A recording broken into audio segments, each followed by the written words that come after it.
Welcome, everybody, to episode 61 of the Daily BLP. I am your host, Brian Collins, and joining us, as usual, Matt Dugan, and from the wonderful weather, sunny skies, high altitudes of Colorado. How you doing, Matt? Doing good, Brian. Glad to be here, and happy Tuesday.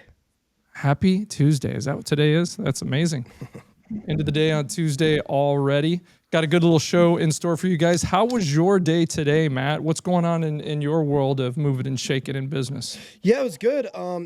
Doing some, obviously, kind of media production stuff, new episodes, some instructional videos we're doing for a company that has a really cool product. They do kind of solar powered lights and security cameras. So kind of made a setup video for them, some new episodes out there, some testimonials, and then, a lot of prospect sales calls as well. So a lot of different things on this Tuesday. So we've been rocking and rolling. How about yourself?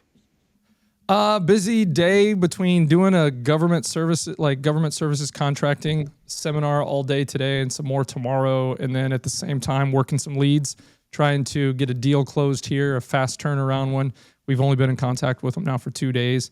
Had a proposal like 99% done, and then got an email from them. Hey, can we add one more resource doing this and this before we get this out the door? And I'm like, yeah, give me the details of what that scope needs to be. So just waiting on a couple little things from them, and I'm going to finish that up, get it out the door, and get it signed. So that's been a good one. Talking with kind of the main contact at that organization, as well as their CFO, who's kind of her boss, and they're both on board with working with us. If we can, we're going to run this 30-day trial of some services, and if we can get the results they're looking for and get them caught up, they've got a few other things they want to open the door to us for. So nice. It's pretty exciting. Good stuff. Very exciting. Gotta love that. Yeah, for sure. So you said you're cooking up some deals. What's up over on your neck of the woods? Yeah, so we got a couple deals right now, kind of in process with doing some media testimonials, things like that. Actually, just got a email from a fellow prospect, said he wasn't gonna end up going with us, unfortunately, and it was kind of interesting because he was talking about, hey, we decided to go in house with this, and with this price and all this kind of stuff, and I was just thinking, would have just loved to maybe have a little more of a conversation with them, because the price he was looking at, we definitely could have matched that. And when they say kind of in-house, it still sounds like a vendor. So, not the best email to get, but I still have faith that, we can maybe do a little bit of work within there to kind of get him back. He also said, hey, if this guy doesn't work out, we'll be coming back to you and things of that nature. But, really confident in our work and everything we do. So going to try to shoot out kind of another email just saying, hey, sounds like maybe you've made your decision, but X, Y, and Z, send them some of our testimonials. But, we've been dealing with that today of kind of how to strategize that with, obviously, probably like you, competing with people, bringing people in-house as opposed to using a vendor.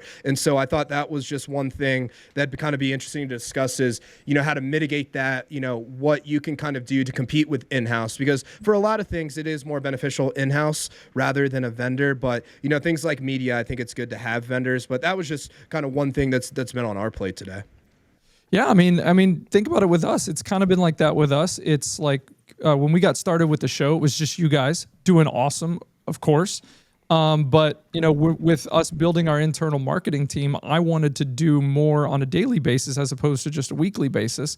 But I couldn't really afford to hire you every day. Right. And I didn't think we had enough traction to do like the big show like we did weekly every day. So, we kind of talked and said, okay, let's train a couple of our guys to help out with the daily show. And then, Matt, I'm still going to work with you on a consultative basis because I need you to be working with those guys. I need them to be able to tap you for experience and know-how and, getting them to come along. And then, but I still want to do the big show. So we moved that to monthly and we did a daily thing. And those guys can lean on you, and you can actually lean on them and say, hey guys, you guys need to button it up a little bit. We're getting a little lazy around the details, right? Yep. So, and that's been good. We run into that in IT. We run into that in really when you're a professional services company, whatever services you're helping manage for your clients, you're always going to come across those that are of a size or of a certain nature where they need somebody internally or they feel like they do. And you got to kind of learn how can you be a trusted advisor or an augmented piece of service that makes up for what they might not have. Yeah, right? Definitely. Definitely. So, and I think that's been good for us, Yeah. and we might turn things around to where this daily thing picks up to where we're cooking.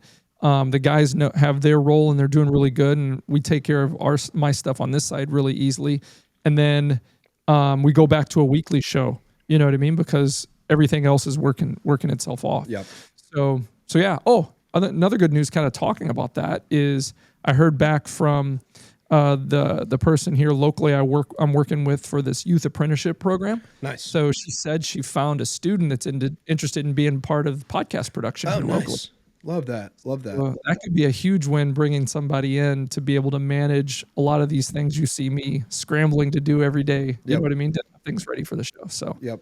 that'd be huge. And that's awesome too, just for the student as well, because I mean, that's how I even got into this industry is, freshman, sophomore in college, got an internship with a company, and they were like, hey, we want to start this podcast, all this stuff, and started just learning that, and then ended up being a very successful podcast. And they allowed me to work remote while I was at college and just hone in my craft. And that's how with things like media, video editing and things like that, one, the only way you find out that you're good at it or like it is you got to be able to do it. And then two, the only way to get better is you can watch a video, you can take classes, but everyone's creative process is different. The way I edit in Premiere Pro might be different than someone else. So it's a really great opportunity just for anyone out there that's young and maybe thinking about doing stuff like this.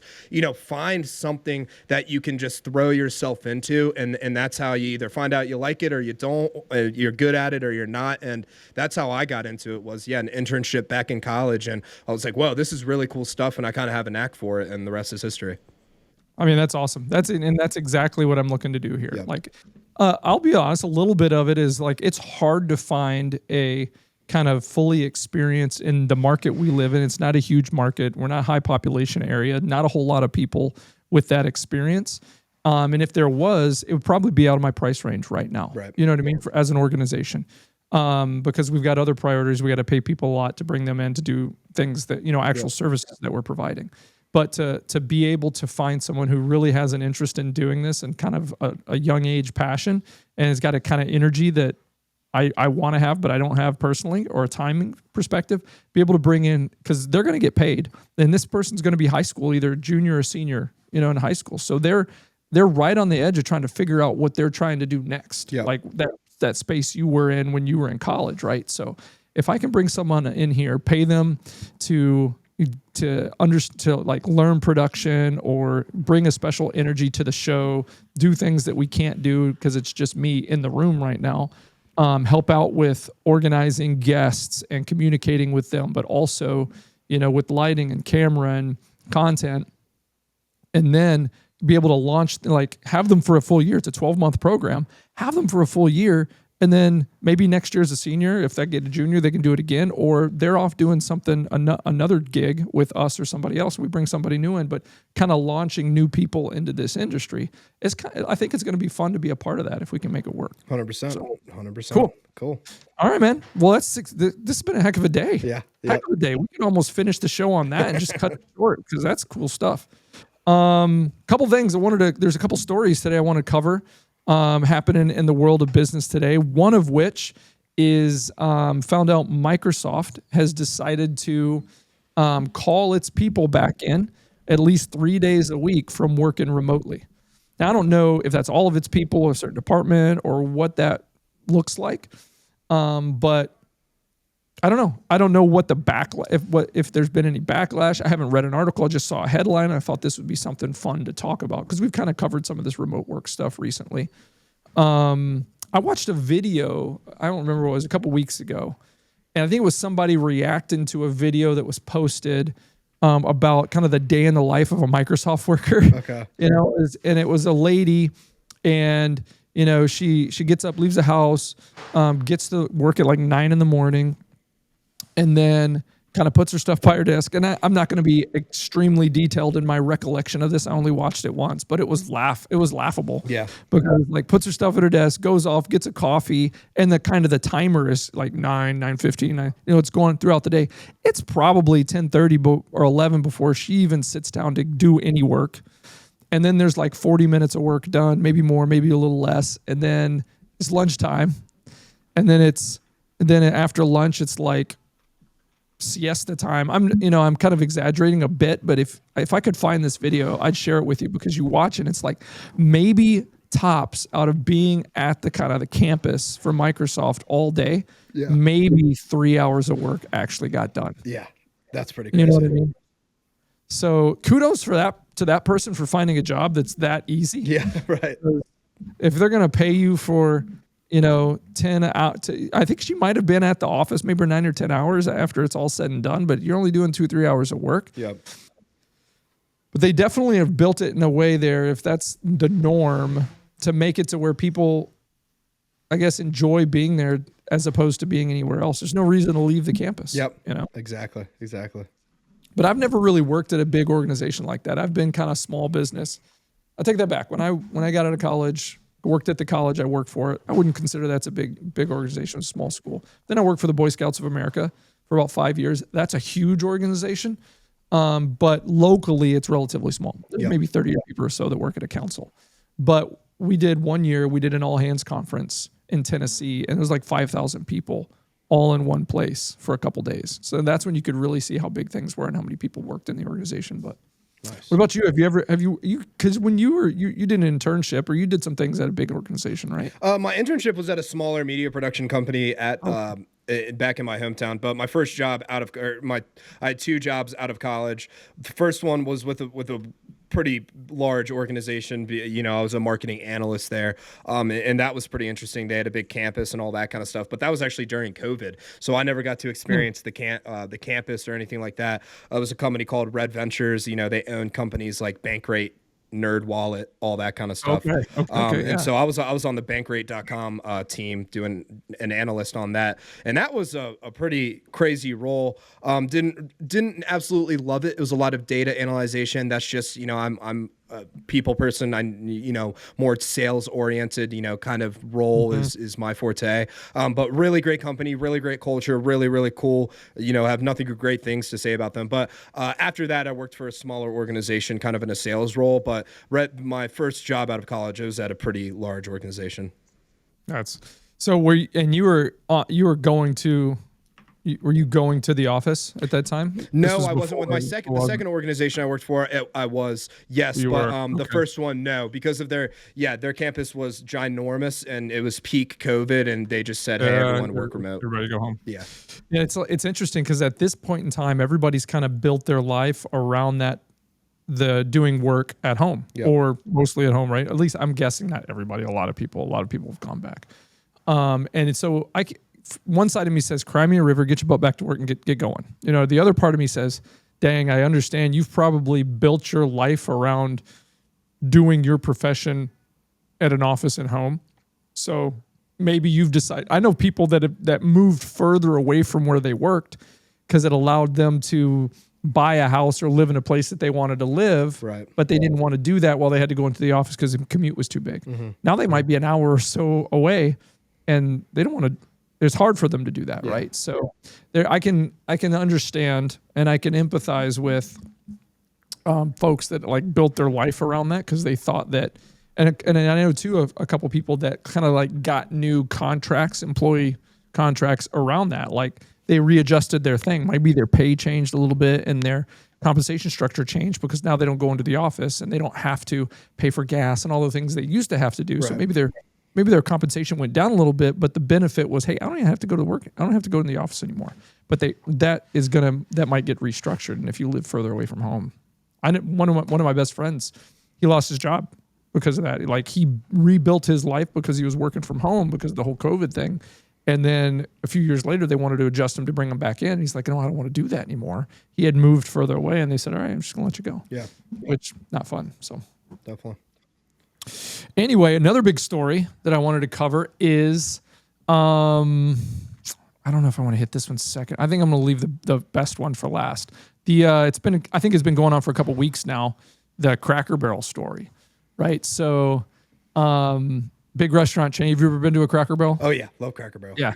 Love it, right? Yeah. It's always like, I don't go there all the time, but it's always like an experience. Like when you're in for down home country cooking and you don't want to do it yourself, you don't have family can do it for you. You find a Cracker Barrel and that's where you go. Yep. Especially if you're like traveling with the family long distance and you see like the sign in the distance, you know, when you go to a Cracker Barrel, you can get some down home country cooking. Right? Exactly. And it was something you didn't have. It's like you didn't have to worry about if it was going to be enjoyable, right?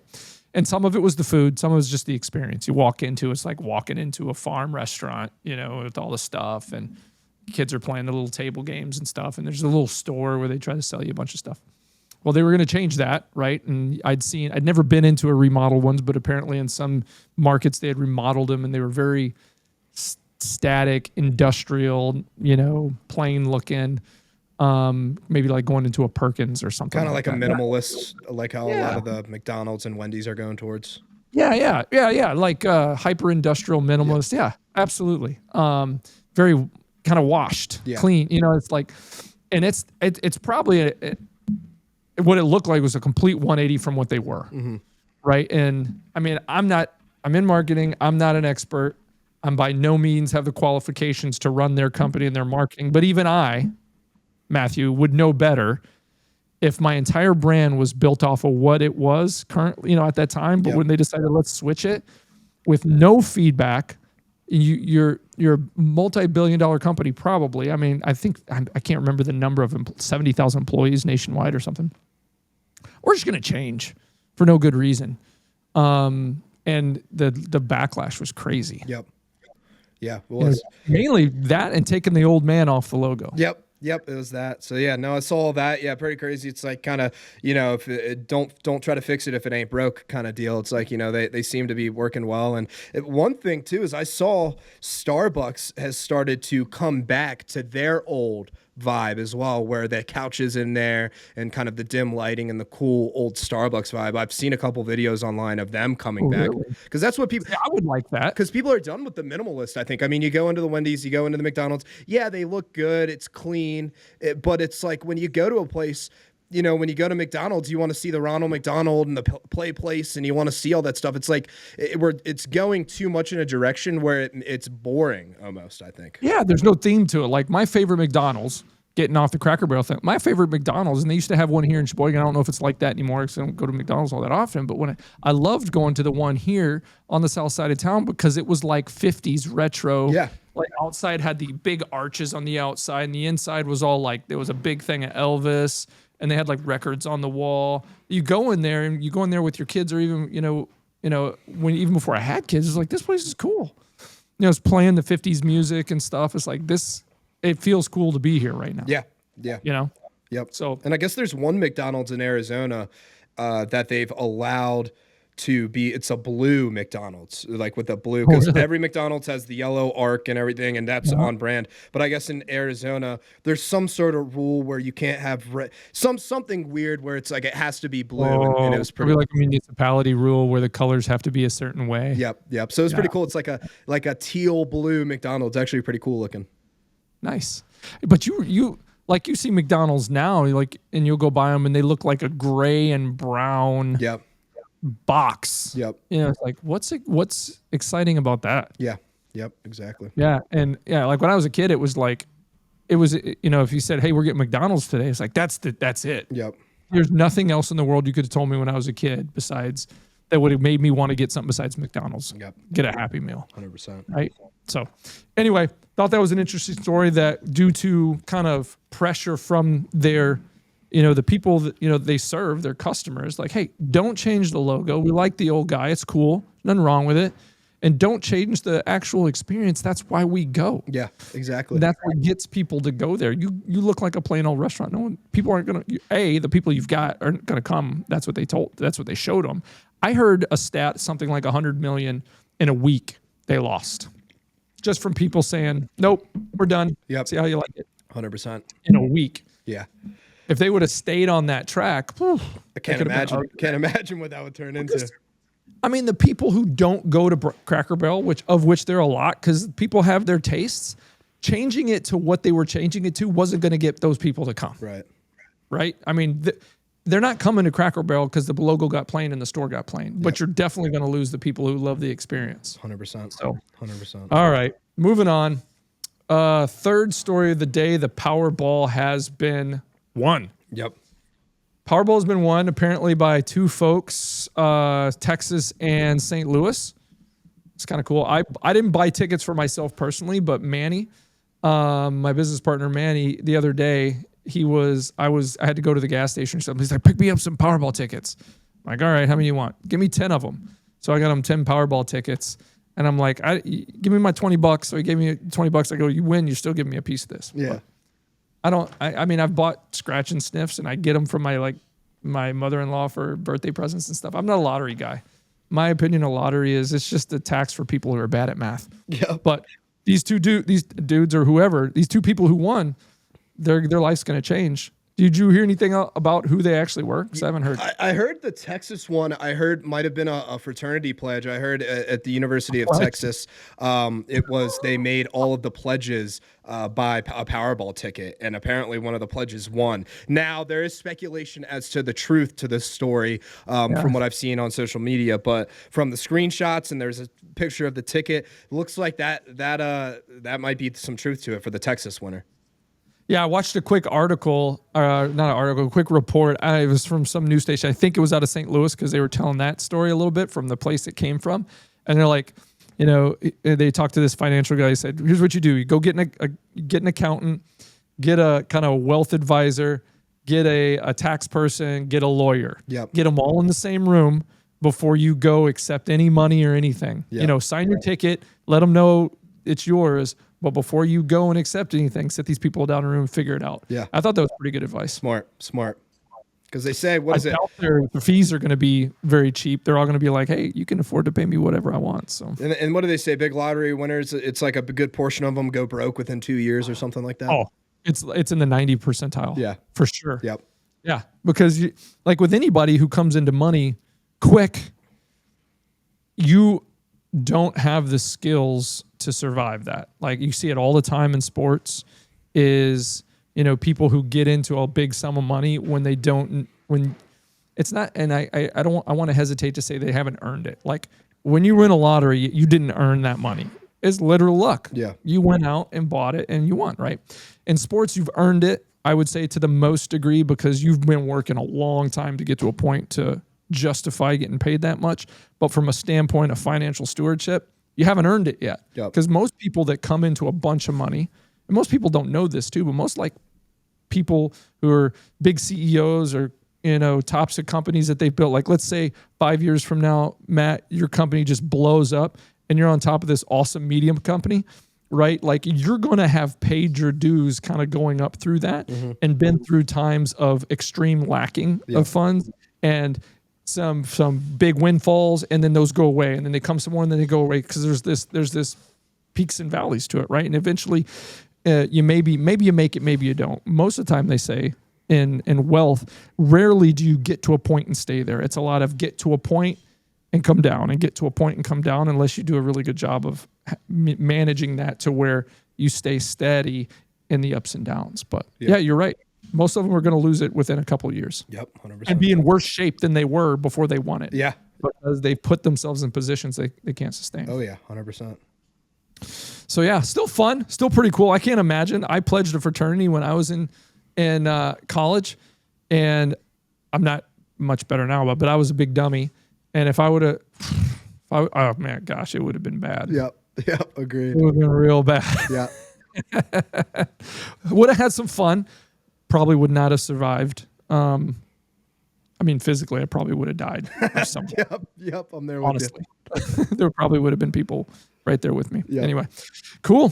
Last but not least, big game last night, the NFC North matchup of Chicago Bears and the Minnesota Vikings. Did you watch it or did you see any of it? Yeah. I've watched just about the whole game. Really great game. JJ McCarthy really came into it in the second half there. Really happy for him. You always love to see. It was definitely a tale of two halves, right? Yeah, it really was. Like the Bears looked dominating in the first half. Yep. For sure. Was it like 17-6 or 17 something? Yeah. Into the first half. And I was like, okay. But then the second half, Bears didn't play terrible in the second half, but the Minnesota just had some big plays.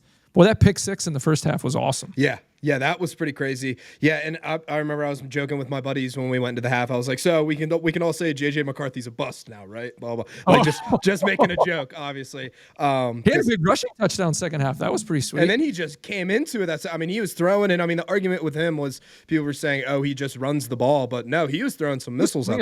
Yeah, yeah, for sure. But no, it was a good game. I tell you what, the NFC North has been strong the last couple of years, but the Vikings look tough. The Packers look like they're at the top of that division right now, but you don't know until they all play each other. Yep. They'll beat each other up, right? Lions, I think, are still going to be good. And the Bears did not look bad yesterday. No, didn't. They look good. They did not look bad. Yep. And Minnesota's a good team. So that's going to be an interesting division to watch all year long. 100%. So fun game.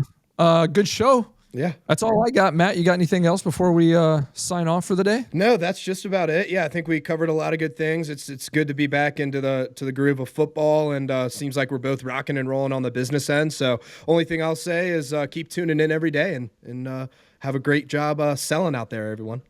Awesome. All right. Well, hey, everybody, thanks for tuning into the Business Line Podcast, episode 61.